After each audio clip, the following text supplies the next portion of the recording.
চলে এলাম ভিন্ন স্বাদের একটা আমের আচার নিয়ে।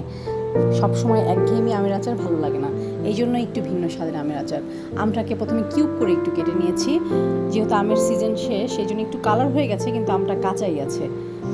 একটু মশলা ভেজে নিচ্ছি, কয়েকটা পাঁচফোড়ন, শুকনো মরিচ, তেজপাতা এবং একটু দারচিনি এলাচ একটু ভেজে একটু গুঁড়ো করে রাখবো। এটা লাস্টে ব্যবহার করব। জিরা দিচ্ছি 1 চা চামচ, দিয়ে এগুলো ভেজে রেখে দিব, পরে ব্যবহার করব। একঘেয়েমি আমের আচার থেকে বের হয়ে এসে একটু ভিন্নধর্মী কিছু বানালে তখন খুব মজাই লাগে।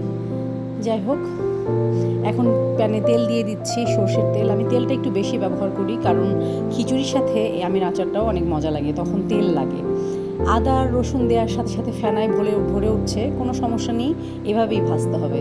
আস্তে আস্তে হালকা জাল দিয়ে আমি ভাজতে থাকবো আদা আর রসুন। একটু বেশিক্ষণ ভাজার পরে আমি 1 চা চামচ করে আদা বাটা, রসুন বাটা আর 2 চা চামচ সরিষা বাটা দিয়ে দিয়েছি। সরিষা ছাড়া আমের আচার মজাদার হয় না, এই কারণে সরিষাটা মাস্ট। একটু ভেজে তারপরে আমি গুড়টা গুঁড়ো করে রেখেছিলাম, আখের গুড়, সেটা দিয়ে দিচ্ছি। আখের গুড়টা আমি ব্যবহার করি কারণ আচারটা তাহলে কালারফুল হয় এবং স্বাদটাও অন্যরকম হয়। একদম সাদা লাগবে আচার, এটা আসলে ভালো না, চিনি দিলে যেহেতু সাদা হয়ে যায়। এবার একটু রান্না করার পরে এখন দিয়ে দিচ্ছি আমটাও কিছুক্ষণ রান্না করব, প্রায় 10 মিনিট 15 মিনিটের মতো রান্না করে নিব। রান্না করার পরে আমি ওই মশলাটা দিয়ে দিব, যে মশলাটা আমি প্রথমে ব্লেন্ড করে রেখেছিলাম,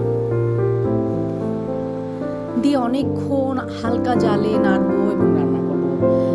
আবার এদিকে আমি একটু তেঁতুল আলাদা করে গুলিয়ে রেখেছিলাম। তেঁতুলটা আমি ভিনেগার দিয়ে গুলিয়েছিলাম, এবং প্রথমে আমি যখন গুড়টা দিয়েছি তখনও আমি গুড়টা জাল দেওয়ার জন্য একটু ভিনেগার ব্যবহার করেছি। এবার একটু জাফরান রঙটাও ভিনেগার দিয়ে হালকা করে মিশিয়ে রেখেছিলাম, সেটাও দিয়ে দিলাম কালারের জন্য।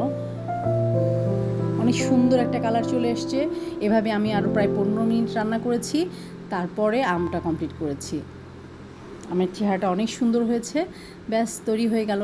কিন্তু যতটা সহজ, এটা কিছু সময় নিয়ে রান্না করেছি, প্রায় আধা ঘন্টার মতো আমি রান্না করেছি, ব্যাস কমপ্লিট হয়ে গেল আমার মজার আমের আচার। একটু ভিন্নধর্মী তেঁতুল ব্যবহার করার কারণে খুবই মজাদার হয়েছে।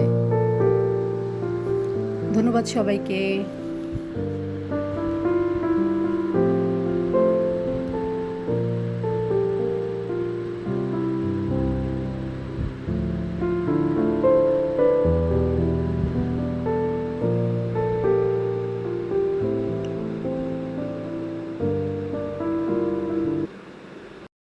তো আইনা শাহবাজার আব্বু, শাহবাজার